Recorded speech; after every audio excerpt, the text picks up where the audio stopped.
예레미야 13장 1절에서 10절 말씀 함께 교육하시겠습니다. 여호와께서 이와 같이 내게 이르시되 너는 가서 뱃띠를 사서 내 허리에 띠고 물에 적시지 말라 하시기로 내가 여호와의 말씀대로 뱃띠를 사서 내 허리에 띠니라. 여호와의 말씀이 다시 내게 임하여 이르시되 너는 사서 내 허리에 띠 띠를 가지고 있나 유브라데로 가서 거기서 그것을 하나님께 감추라 하시기로 내가 여호와께서 내게 명령하신 대로 가서 그것을 유브라데 물가에 감추니라. 여호와께 여호와께서 내게 이르시되 일어나 유브라데로 가서 내가 네게 명하여 감추기를 가져와 하시고 내가 유브라데로 가서 그 감추었던 곳을 파고 띠를 가져오니 띠가 썩어서 쓸 수 없게 되었더라. 여호와의 말씀이 내게 임하니라. 이르시되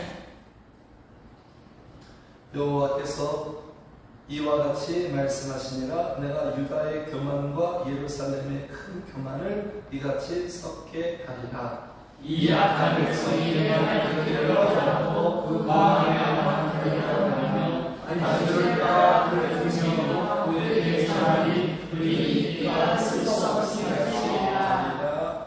아멘. 자, 지금 본문에 하나님께서 또 예레미야 선지자에게 미션을 주시죠.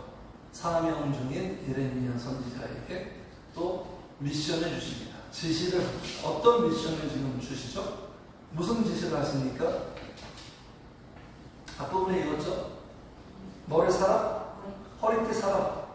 그 다음에 그거를 유브라데로 가지고 가서 그 다음에 어떻게 하라? 감추어라. 감추어라. 참 어떻게 보면 이게 무슨 언치어디 가서 무슨 설교하는 것도 아니고, 그죠? 뭐 사람을 상대하는 것도 아니고, 참 황당한 하나님의 지시예요. 허리띠를 사가지고 유브라데로 가가지고 그걸 또 누구한테 전달하는 것도 아니고 땅에다 감추어라. 그리고 또 한참 후에, 몇 날 후에 땅에 파가지고 감추었던 허리띠를 또 가지고 와라. 참 황당해요. 이 하나님의 지시가 지금 어디로 가라? 유브라데로. 자, 유다 땅에서 유브라데까지 거리가 얼마나 되는 줄 아세요? 무슨 일산에서 무슨 파주 갔다 와라. 이 정도가 아니에요. 1300km. 1300km면 한국에서 외국 가는 거리예요, 지금. 그러면 어떻게 갔을까요, 그 당시에? 그냥 몸으로 가는 거잖아요, 걸어서. 인생은 여행입니다. 인생은 여행이야. 사명 감당하러 지금 여행하고 있어요.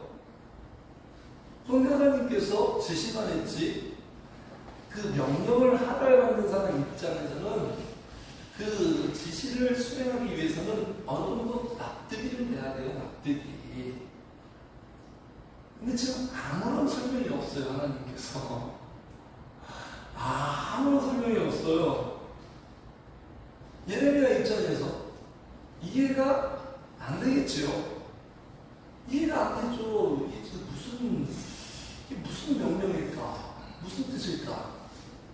그런데 예레미야는 5절에 보니까 내가 여호와께서 내게 명령하신 대로 가서 그것을 유브라데 물가에 감추니라. 유브라데는 어디냐면 바벨론, 이라크.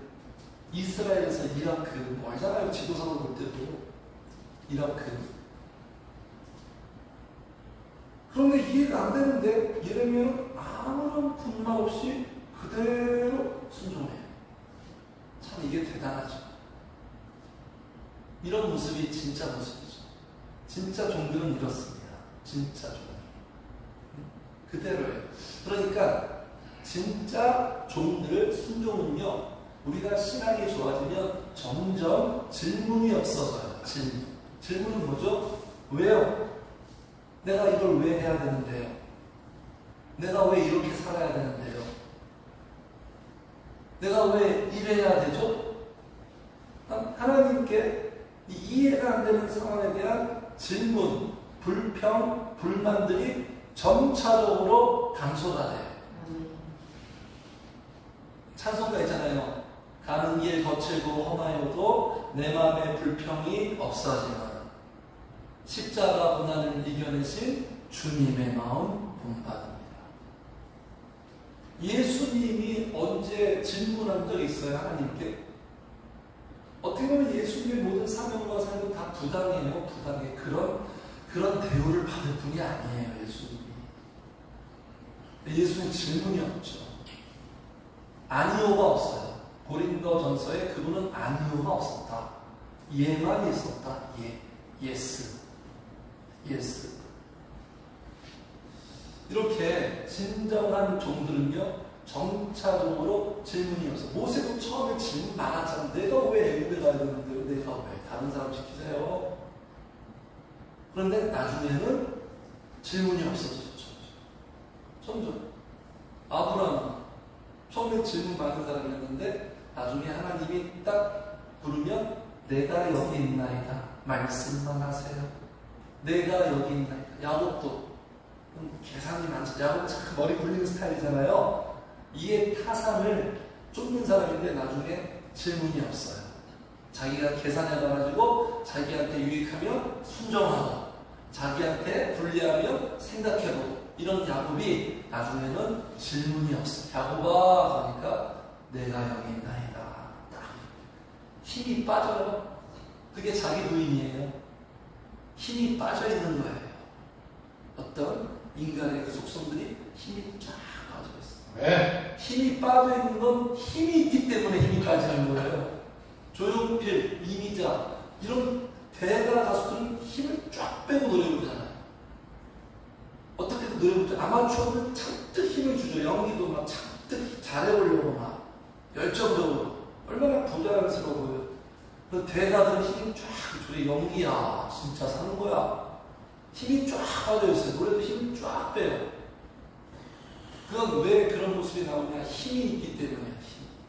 저력이 있기 때문에. 고수들은 힘이 쫙 빠져있어요. 힘이 빠져있어요. 사람과의 관계도 마찬가지예요. 우리가 힘이 없을 때는 누가 나한테 건드리면 바로 반응해요. 그렇죠? 바로 딱 나오죠? 그러나 힘이 있는 사람들은 딱 건드려도 그 힘으로 내 마음을 억제하고 조절하기 때문에 힘이 부드럽게 반응이 나와요. 부드럽게. 이런 모습을 주님이 우리에게 원하시는 거예요. 이런 모습을 만들려고 지금 주님께서 우리를 공들이고 있다는 거예요. 기도를 지키고 있다는 거예요. 이런 모습이 진정한 인생의 성공된 모습입니다. 예레미야가 지금 본문에서 이 어려운 일을 이해할 수 없는, 납득할 수 없는 일을 지금 이렇게 하고 있는 이 모습이 정말 명장면이에요. 이런 장면이 명장. 설교했더니 1000명이 회심되고 교회에 1000명이 왔더라. 이게 명장면이 아니라 내가 기도하며 순종했더니 세상에서 하나님이 승승장구했더라. 이게 명장면이 아니라 정말 이게 참 순종하기 어렵고 이해할 수 없는 그런 상황에서 군말 없이 그대로 하나님을 따르는 이 모습. 이게 진짜 명장면이에요. 이게 아무도 알아주지 않잖아요. 누가 좀 봐줍니까? 예레미야를? 아무도 봐주지도 않아요. 이게 진정한 명품 신앙이라는 거죠.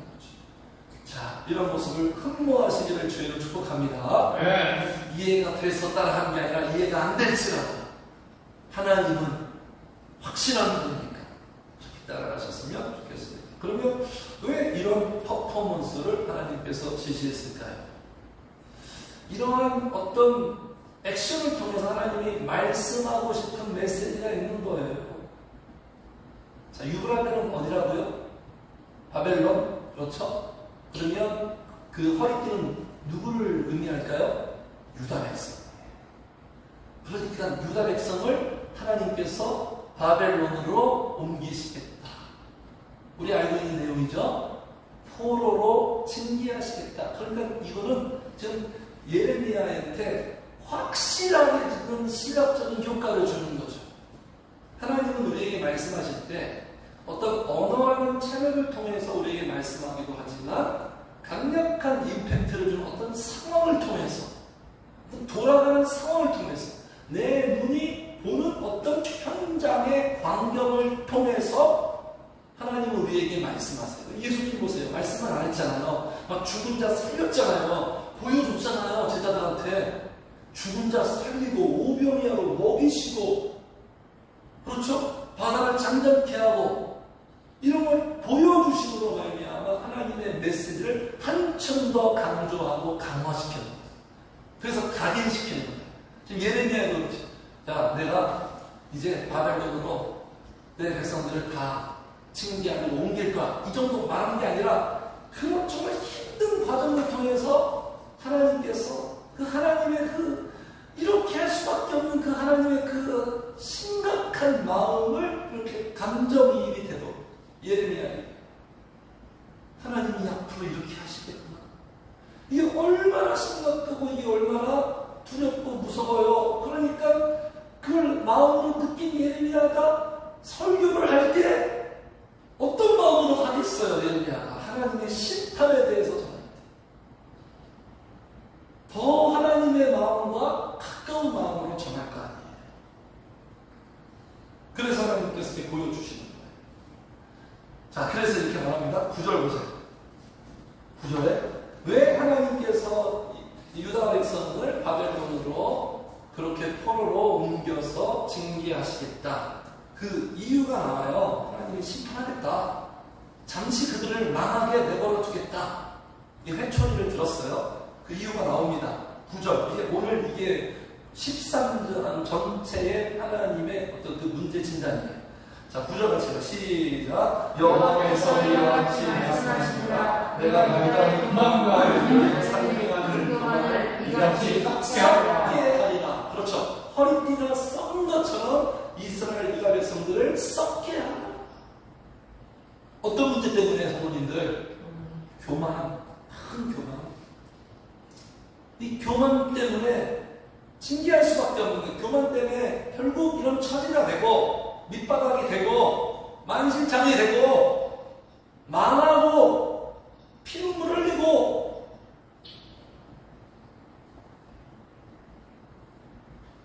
17절도 보세요. 3번 교만에 대해서 언급해요. 17절. 너희가 이를 듣지 아니하면 나의 심령이 너희 무엇으로 말미암아? 교만으로 말미암아. 교만으로 말미암아. 네?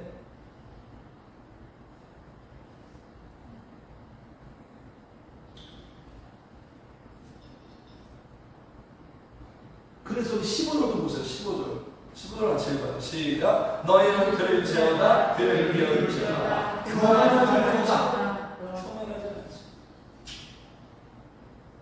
성도님들, 이 교만이 무서워요, 안 무서워요? 교만이 무서워요. 하나님이 제일 싫어하는 게 뭐죠? 교만이에요. 교만을 제일 싫어해요. 그러니까 장로에 그렇게 말하죠. 패망의 성분이 뭐라고요? 교만. 교만하면 무조건 망한다는 거예요. 존귀의 앞자리는 겸손. 그러니까 하나님 보시기에 우리 인생이란 겸손과 교만에 의해서 흥망성쇠가 자라는다는 거예요. 잠언은 인생의 지혜로운 말씀이잖아요. 인생을 논하고 있잖아요. 잠언. 네? 겸손과 교만에 따라서 내 인생이 살기도 하고 죽기도 하고 세워지기도 하고 무너지기도 한다는 거예요. 성도들에게 이 코로나 바이러스보다 더 우리는 무서워하고 경계하고 늘 체크해야 할 부분이 뭐냐면 교만이에요. 교만. 이 교만은 정말 무서워서요. 내가 교만한데 교만해진 걸 본인이 모르는 상태에서 교만해져 버려요. 소리 없이 그냥 이게 잠입해버립니다. 성령님들, 교만한 상태는 어떤 상태죠? 교만한 모습은 어떤 모습이야? 저 사람 교만해. 저 목사 교만해. 교만한 모습이 어떤 모습이에요? 어떤 모습을 보고 성도님들은 교만하다 이렇게 말씀하시죠? 교만? 일단 교만은 막 잘난 척하죠. 잘난 척하고 자기를 과시하고 그리고 상대방을 어떻게 여기니까 깔보고 우습게 여기고 무시하고 멸시하고 네? 그러잖아요. 우쭐거리고. 그냥 교만은요 과대평가하는 경향이 있어. 자신을 과대평가해. 그리고 상대방을 과소평가합니다.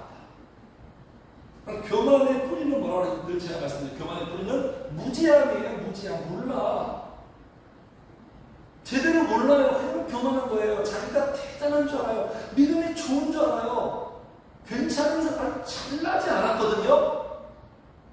자기를 보질 못하는 거예요. 그 자기를 과대평가하는 거죠. 부풀릴 수밖에 없는 거죠. 그리고 상대방을 자기의 눈으로 보는 거예요. 상대방을 과소평가하죠. 멸시하고 무시하고. 교만한 사람 매너 있어요? 없어요? 매너 없죠. 함부로 말하고 비판하고 정죄하고. 기도 많이 하는 사람이 교만한 사람도 있습니다. 그 자기가 기도 많이 하는 게 자기한테는 그게 어떠한 근거가 되는 거예요. 나는 너보다 믿음 좋다. 기도 많이 한다. 너는 나보다 기도 많이 안 하지? 내가 너보다 낫다. 이런 정말 이상한 생각을 가지고 상대방을 자기의 수준과 기준으로 그렇게 비판해요. 기도 많이 하는데 교만해지는 건 그 기도가 제대로 하고 있는 거예요? 잘못하고 있는 거예요? 진짜 엉터리 기도예요. 엉터리 기도. 제대로 기도하면 절대로 교만할 수 없어요. 겸손해지지. 성령님이 역사하는데 그가 교만해집니까? 기도가 쌓이는데 더 겸손해지죠. 더 겸손해지죠. 사도 바울 보세요. 그가 가장 신앙이 절정의 상태, 신앙의 레벨이 가장 높은 상태, 사도 바울이 뭐라고 얘기했어요? 나는 죄인 중에 괴수다. 나는 가장 악한 죄인이다. 이렇게 모습 반응이 나와야 돼요. 기도하는 사람. 근데 교회에서 기도 많이 하는 사람들은 막 교만하잖아요. 은근히 막 마음은 이쁘게 하는데 모습은 막 교만하게 나오죠. 기도를 잘못하고 있는 거예요. 기도를 제대로 지도를 못 받고 있는 거예요. 네? 제가 아는 교회에도 기도 많이 하는 4명의 여자 성도님이 있었는데 그분들을 성도들은 젊은 사람들은 4대 천왕이라고 부르거든요. 얼마나 교만한지. 점수를 다 본인들이 매겨요. 점수를. 심판은 하나님인데 어떻게 선수가 심판이에요? 심판은 하나님이 우리 선수야. 선수. 네.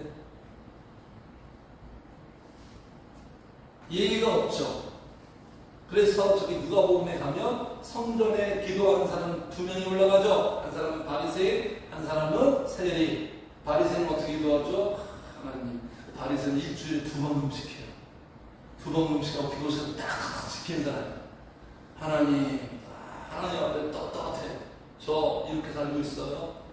멋있죠? 하나님 괜찮죠? 그러면서 옆에 세리한테 저 사람 같지 않아서 저는 참 감사하나요. 세리는 어떻게 기도했죠? 하나님은 우러러볼 수도 없어. 가슴만 쳐요. 나는 죄인이에요. 나를 불쌍히 여겨주세요. 주님이 누구의 손을 올려주셨죠? 들어주셨죠? 세리의 기도. 그게 진짜 기도. 그게 진짜 기도. 그래서 이 교만한 사람은요, 특징이 또 뭐냐면 소통이 잘 안 돼요. 소통. 교만은요 꽉 막혀있는 상태입니다. 하나님과 막혀있어요. 그리고 사람하고도 막혀있어요. 교만한 사람들 대화해보세요. 지 얘기만 하죠. 지 얘기만. 지 얘기만 해요. 교만한 사람하고 소통이 됩니까? 소통이 잘 안 돼요. 소통이 안 돼요. 왜 그럴까요? 자기 생각으로 꽉 차 있어서 그래요. 자기 생각. 그럼 교만은 뭐냐면 자기 충만이에요. 자기가 충만해. 내 생각, 내 관점, 내 의견. 오로지 자기 자신으로 가득 찬 게 그게 바로 교만이에요. 그러니까 교만한 사람은 육신의 속성이 충만하죠. 하나님이 제일 싫어하고 해결하고 싶은 육신의 속성이 충만해요. 그냥 교만한 사람들은 잘 듣지 않아요. 여기 보세요. 나오죠. 여기 10절. 이 교만한 악한 백성이 내 말 듣기를 어떻게? 거절한다는 거예요. 사람이 아니 주의 성도가 하나님 말씀 들어야 사는데 하나님 말씀 듣는 걸 거절해요. 받아들이지 않아요. 교만한 사람들은. 왜냐하면 자기가 옳으니까, 자기가 좀 잘 살고 있으니까, 자기가 맞으니까 이렇게 이 잘못된 무지함으로 받아들이지 않습니다. 받아들이지 않아요. 교만한 사람들은 잘. 누가 은혜 많이 받아요? 예배 드릴 때, 설교 들을 때 겸손한 사람, 좋은 받치 은혜 많이 받죠. 교만한 사람들 은혜 받을까요? 받아들이지 않는데, 나는 잘 살고 있는데 나한테 무슨 회개가 필요하냐? 이렇게 생각하는데요. 그래서 교만한 사람들의 그 마음의 그 상태, 마음의 질은 어떤 상태냐면 다 굳어 있어요. 마인드가 중요하죠? 굳어 있어요. 겸손한 사람은 어떤 마음? 부드럽죠. 부드러워요. 굳어 있으니까 여기 나오는 거예요. 10절. 내 말 듣기를 거절하고 그 마음이 어떤 상태? 완악한 거예요. 자, 완악해지는 이유가 마음이 완고하기 때문에 완악한 거예요. 완악은 뭐냐면 세상에서의 그 악의 기준이 아니라 하나님 앞에 하나님이 원하는 대로 그렇게 살지 않는 게 악이에요. 듣기를 거절하고. 그래서 이 교만한 사람은 어떻게 되냐면 하나님 외에 다른 것으로 살려고 하는 데까지 가는 거예요. 우리는 철저하게 그저 하나님으로 살아가죠. 하나님이 주시는 것으로, 하나님이 인도하시는 것으로, 하나부터 10까지 우리의 생활 전면이 하나님으로 살아가는 자예요. 그게 믿음으로 사는 거예요. 모든 걸 다 하나님이 주셔야 돼요. 하나님만이 대안이고 하나님만이 소망이에요. 그런데 교만한 사람은 하나님 외에 다른 방식을 모색해요. 그래서 10절도 보세요. 그 마음에 완악한 대로 행하며 다른 신들을 따라 그를 섬기며 그에게 절하니. 다른 신이 뭐예요? 우상은 뭐죠? 동상을 섬기는 게 아니에요. 하나님 외에 다른 방식을 내가 붙드는 게 우상이에요. 오로지 하나님 예수 그리스도만 해. 그분으로만 살아가는데 그분 외에 다른 것 의존하고 다른 길을 찾고 다른 대안을 찾고, 이게 바로 우상숭배잖아요. 그래서 이 교만한 사람들은요 무지한데, 그 무지가 뭐냐면 하나님의 은혜를 다 잊어버렸어요. 교만한 사람 배은망덕하죠. 배은망덕. 25절 그랬어요. 25절 같이 시작. 여호와의 말씀이니라 이는 내 몫이요 내가 여호와여 내게 이르기니 내가 나를 잊어버리고. 보세요. 지금 13장은 무슨 내용이냐? 교만한 모습 보여주는 거야. 하나님이 다 복 주셨는데 오늘날까지 네가 이렇게 사는 건 다 하나님의 은혜인데 그 하나님의 은혜를 다 잊어버리고 배은망덕해지는 거는 망각하기 시작하면서 그런 거예요. 망각해지. 잊어버려요.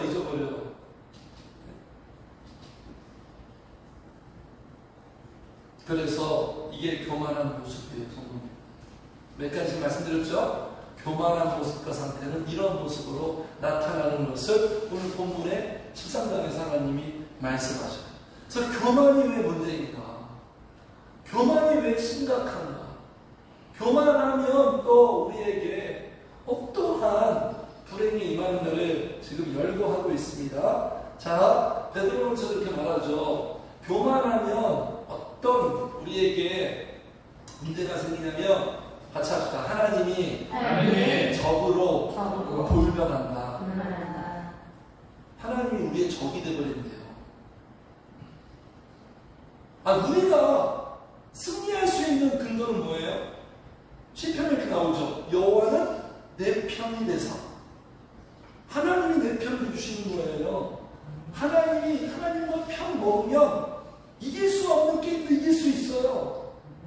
그렇죠? 전능하신 그분의 능력, 극대화되는 거예요. 우리의 승률이.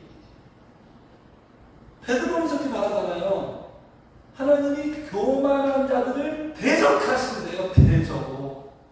적대적. 우리의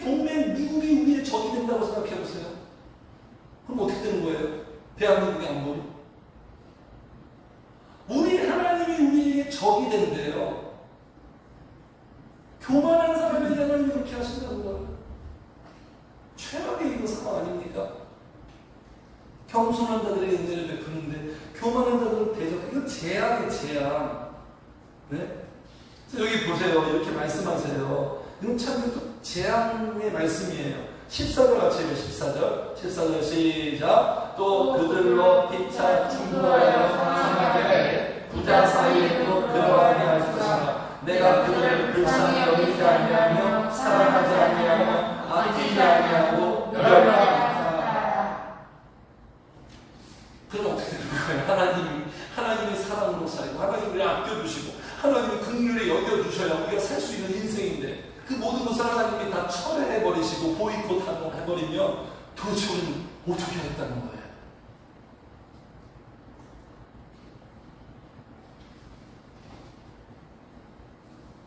그래서 교만하면 철저히 하나님이 낮추신다. 에스더 기억합니까? 교만한 하만을 하나님이 낮추는 거 보세요. 겸손한 모르드게를 하나님이 높이시는 거 보세요. 하나님의 능하신 손 아래서 겸손하라. 때가 되면 너희를 높이시리라. 네?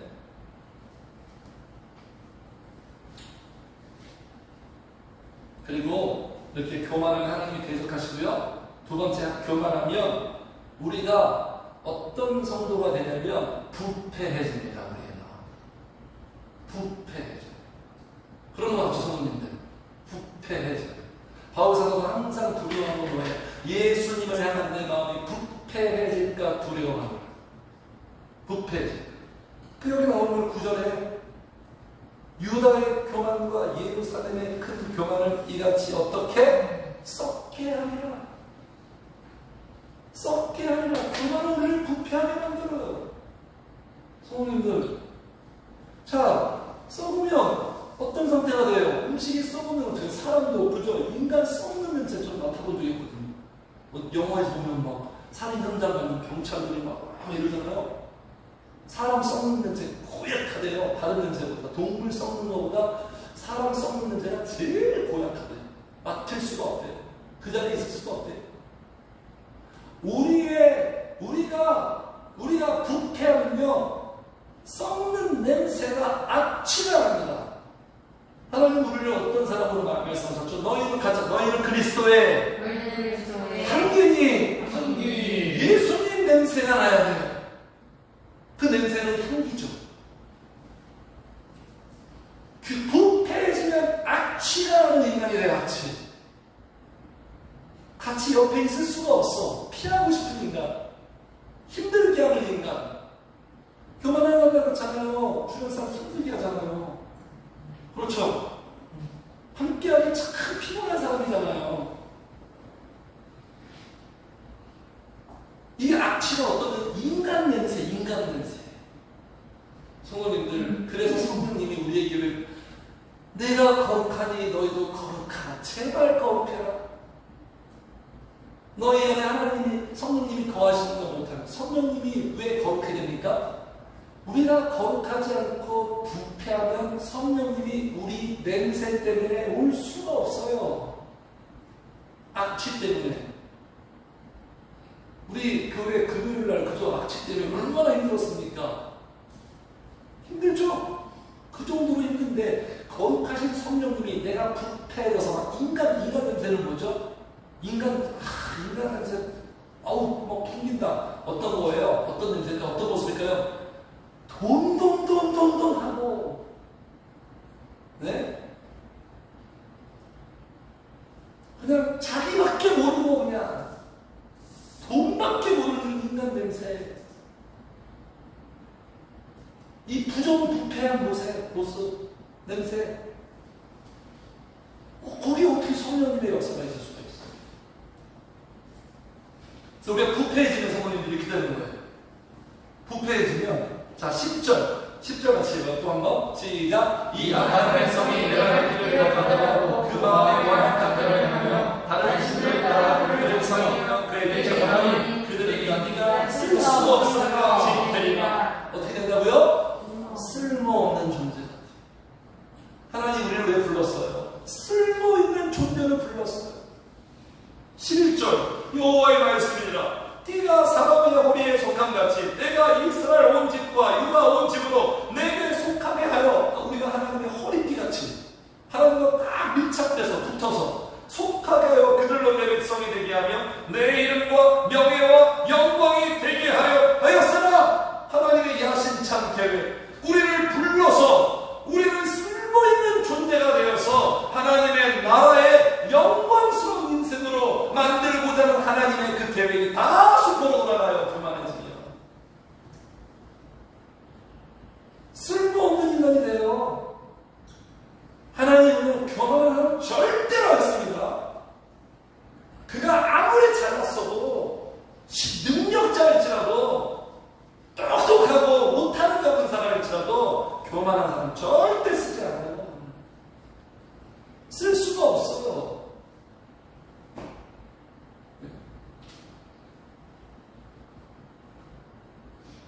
이렇게 되는 거예요. 그래서 우리가 왜 부패해집니까? 왜 부패해질까요? 자, 우리가 음식을 샀어요. 그 음식이 썩어버렸네. 부패해지네요. 왜 부패해집니까? 왜 썩죠?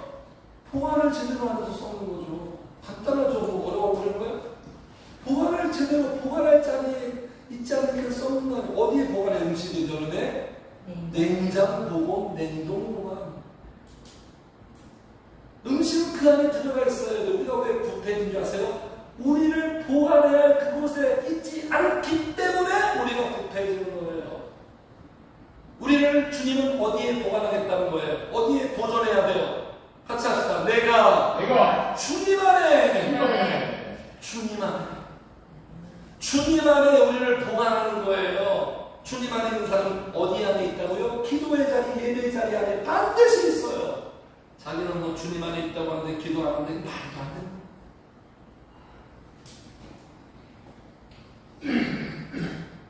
기도의 자리 안에서 우리가 보관이 되는 거예요. 어떤 성도로? 신실한 성도로, 신선한 성도로, 쌩쌩한 성도로, 주님이 요리할 수 있는 그러한 재료로 주님이 우리를 통해서 요리를 만들어내는 거예요. 우리가 재료가 되는 거예요. 신선하고 신실하고. 기도하는 사람만이 부패를 방지할 수 있어요. 기도하는 사람이 변제를 방지할 수 있어요. 기도하는 사람만이 교만을 방지할 수 있어요. 네. 교만에 아무도 장사 없어요.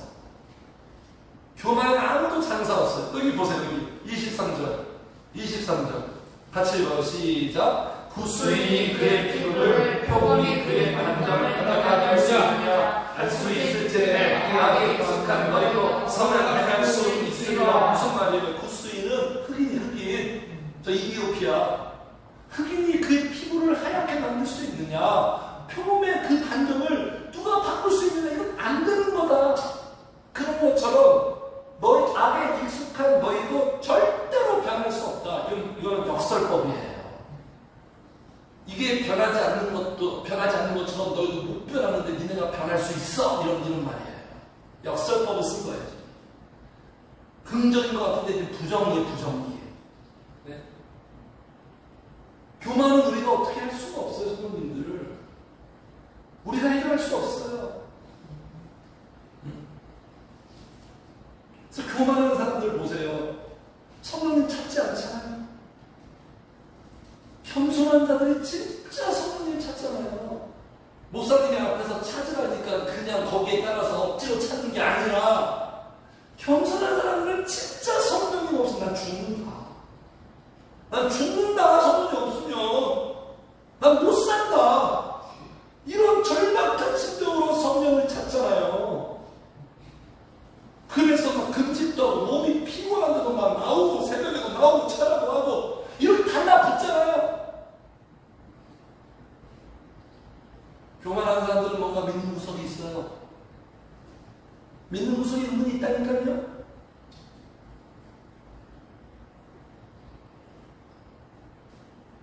그러니까 부패될 수밖에 없는 교만한 사람. 겸손하다면 그렇게 성령을 찾으니까 성령 안에 자신을 보관하고 보존하니까 성도님이 그를 딱 지켜주는 거예요. 성령님이 그 안에서 막 생기를 불어넣어주시고, 그죠? 냉장고 안에 회청한 그 공기처럼 담비를 부어주시고, 신선한 공기도 넣어주시고, 우리를 다 보존하는 거예요, 성령님. 부패에서부터 멀어지고. 네? 그렇게 되는 거예요. 그래서 이렇게 성령을 찾지 않고, 성령으로 이렇게 우리가 보존되지 않고 채워지지 않으면 반대죠. 항상 반작용. 그냥 그렇게 아쉽다. 그렇게 살아야 되는데, 그 정도로 끝나는 게 아니라 반작용이 일어나도 반드시 둘 중 하나잖아요. 육신의 정욕으로 가득 차게 돼요. 그래서 부패해지죠. 자, 그 내용이 여기 12절에 나와요. 12절 이것도 하나의 비유입니다. 12절 같이 해요. 시작. 그러므로 이 말로 그들에게 이르기를 이스라엘이라는 여호와의 말씀에 모든 가족에게 포도주를 차리하셨다. 이 말이에요. 그러니까 가족 부대는 우리를 인간을 말하는 거고, 포도주는 여기 그 기쁨의 포도주 그런 의미가 아니라, 이 포도주는 뭐냐면 육신의 온갖 정욕들, 쾌락들, 부패한 것으로 충만하게 채워진다는 거예요. 교만한 사람들의 내면에, 네? 채워지는 거예요. 그러니까 이렇게 여기 포도주죠. 포도주는 결국 충만하면, 술을 충만하게 마시면 어떻게 되는 거예요, 부모님들? 취할 수밖에 없죠. 아무리 그 술의 장사이자 취할 수밖에 없죠. 술을 이겨먹을 수 없죠. 술이 나를 이겨먹잖아요. 내가 술을 마신다? 결국 나중에는 술이 나를 마신다. 그렇게 말하잖아요. 취할 수밖에 없는 거예요.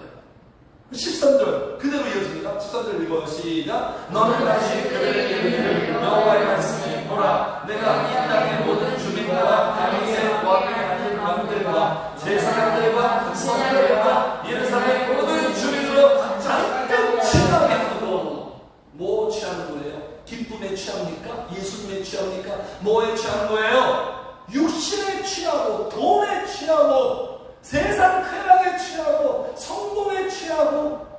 취하는 건 뭐죠? 알코올이 나를 지배하는 거잖아요. 알코올이 나를 지배하면 평상시에 멀쩡한 사람이 막 그냥 모상방뇨 막 이러잖아요. 이상한 막 하고, 막 실험도 막 해버리고. 이렇게 취하는 거예요, 취하는 거예요. 그냥 이 자기를 통제할 수 없는 거예요. 이렇게 취해 있으면 무슨 일이 일어나냐면, 14절이 그대로 지금 흐름이 연결됩니다. 14절. 육신에 취하고 충만하면 반드시 이런 일이 일어나요. 안 일어날 수가 없어요. 14절 같이 해봐. 시작. 또 그들로 피차 충동하여 상하게 하되 부자 사이에도 그러하게 할 것이라. 아멘. 이게 뭐예요? 술 취하면 무슨 일이 맨날 일어나죠? 싸우잖아요. 강남 보세요. 이분과 맨날 싸우잖아요. 친구도 술 먹다가 막 감정이 막 격앙돼서 막 언성이 높은 일어나 나와 있으면 네? 그죠?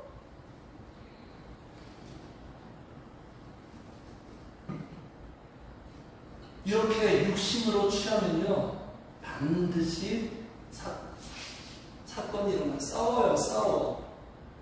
근데 여기 보세요. 누구랑 싸우는지 나와요. 피차 충돌해요. 충돌할 수밖에 없어요. 육신의 속성은 상하게 하고 속상하게 하고. 누구랑 싸운다고요? 부모와 자식 간에 싸운다는 거예요. 이게 다 교만에서 나오는 거예요. 기도하지 않기 때문에, 성령으로 채우지 않기 때문에. 옛날에 우리 외가 있잖아요. 이모가 10명인가 9명인가 삼촌 2명 대가족이죠. 몇몇 때 만나면 맨날 술 먹는데 술만 먹으면 싸워. 그거 보기 싫어가지고 어린 나이에 가기 싫어요. 맨날 싸워. 이렇게 울고 맨날 울어 막 폭포하다고 자기만 피해자라고. 어쩜 그렇게 다 그런지 몰라요. 네? 싸워요. 상하게 해요. 상처, 육신의 속성과 성향은요 반드시 싸웁니다. 충돌할 수밖에 없어요. 서로 육신의 속성끼리 가져오면 얼마나 충돌해요. 이게 충돌 안 하는 게 이상한 거예요. 충돌하면 우리가 어떻게 봐야 되냐면 당연히 저러는구나. 마음은 너무너무 속상하지만 저럴 수밖에 없구나. 이 영적인 원리이기 때문에.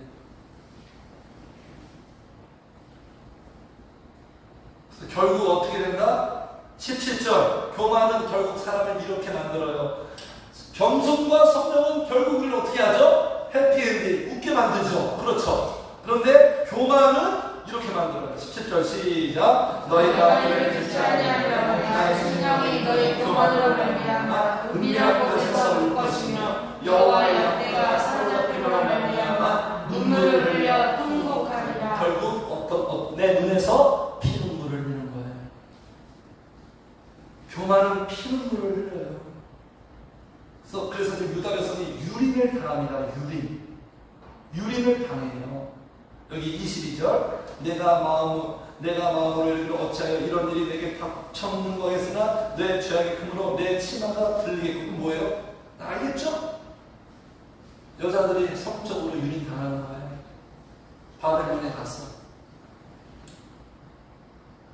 유린 당하고 그 다음에 내 발 뒤꿈치가 사람이니라. 그러니까 그 기동력을 제지하기 위해서 이 발 뒤에 있죠? 아킬레스건도 다 끊어버리고 막 그랬대요. 무섭죠? 무서워요. 교만하면, 기도 안 하면 피눈물을 기도하면서 울면 하나님 반드시 내 눈에서 눈물 닦아주고요. 웃게 만들어요. 틀려. 그렇게 안 되면 저한테 따지세요. 하나님은 진짜니까. 근데 기도 안 하고 지금 막 기쁘게 즐겁고 혼자 자화자찬 살잖아요? 나중에 피눈물을 흘려요. 17절 다시 보세요. 너희가 이를 듣지 아니하며 그저 교만하지 말지어다. 나의 심령이 너의 교만으로 말미암아 은밀한 곳에서 울 것이며. 이건 하나님 예레미야의 눈물이고요. 그러니까 목회자는요, 성도가 교만하잖아요. 그러면 웃을 수가 없어요. 성도가 기도 안 하고 교만하면 뭔가 자기밖에 모르고 막 이렇게 이러다가 그러면 절대 행복하지 않아요. 그러니까 성도 앞에서 내색하지 않지만 속으로 울죠. 속으로. 그 얘기예요. 은밀한 곳에서 울 것이며. 울 것이며. 그런데 예레미야의 눈물은 곧 누구의 눈물이에요? 하나님의 눈물이죠. 울 것이며 여호와의 양떼가 사로잡힌, 보세요. 마귀한테 사로잡히고 육신에게 사로잡혀 교만해지면 눈물을 흘려 통곡하리라. 베드로 보세요. 기도해라. 베드로야, 한식 동안도 기도할 수 없느냐? 기도하라. 기도 안 했더니 결국 베드로의 눈에서 통곡하잖아요. 예수님 부인하게 되고, 그죠? 부인하고 싶었겠어요, 베드로가. 근데 그게 안 되는 걸 어떻게 해요? 영적인 힘이 없는데.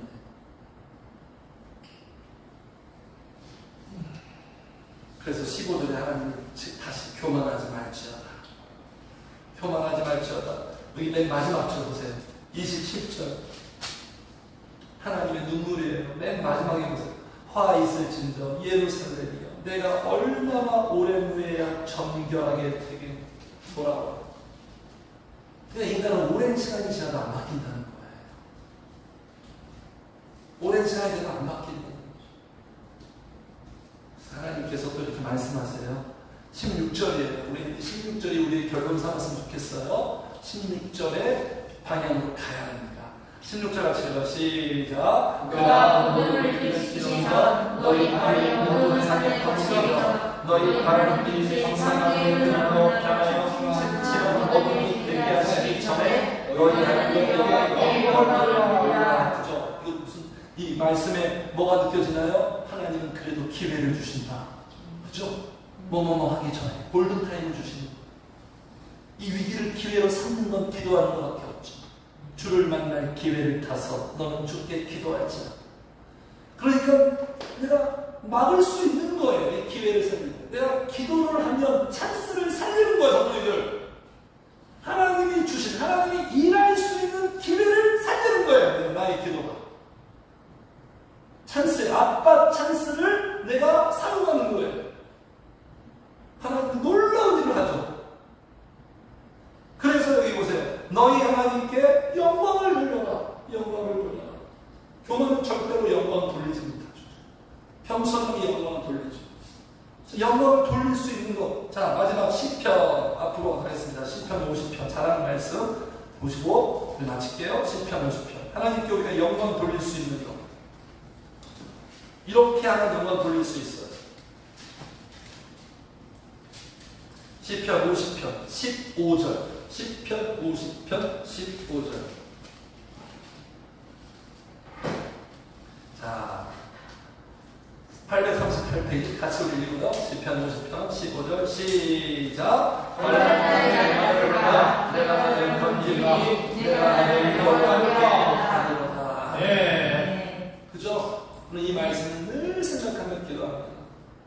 환난 날, 내 삶이 뭐 돈이 없고 이런 신변의 문제가 환난 날이 아니라 교만해지기 시작하는 게 환난 날이에요.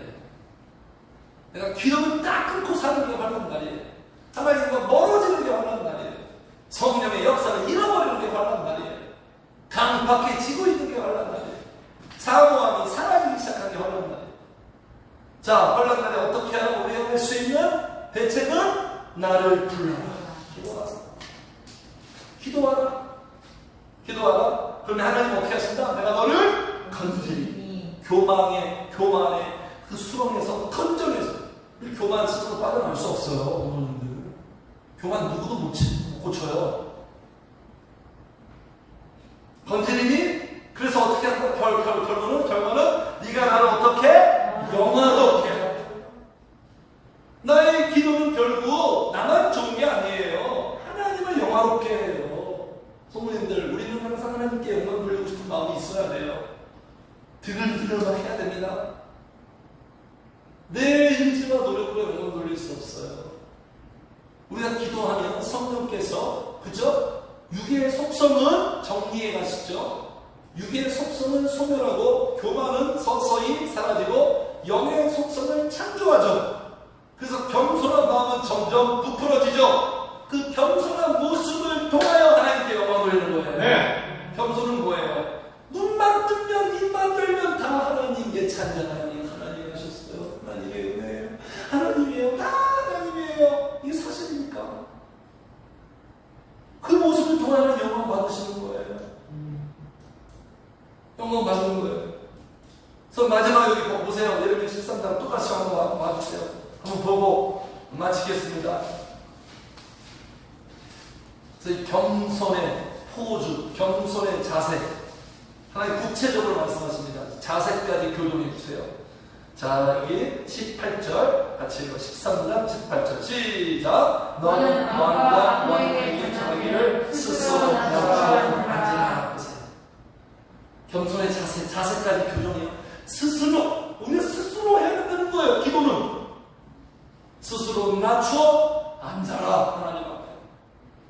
그 복된 기도의 자리, 우리를 겸손한 사람으로 만드는 그 자리에 앉아라.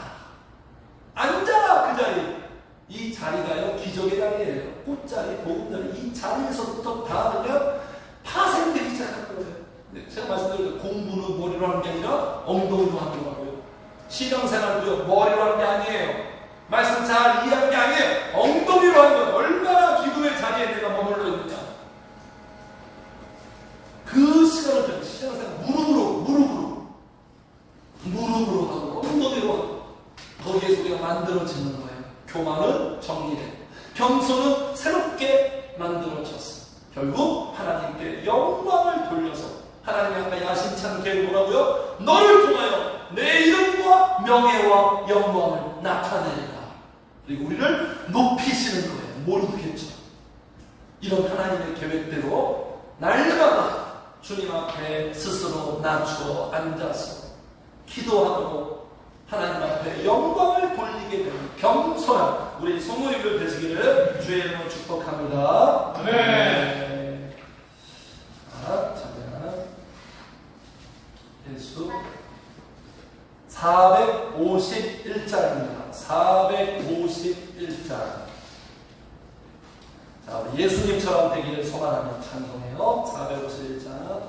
451장.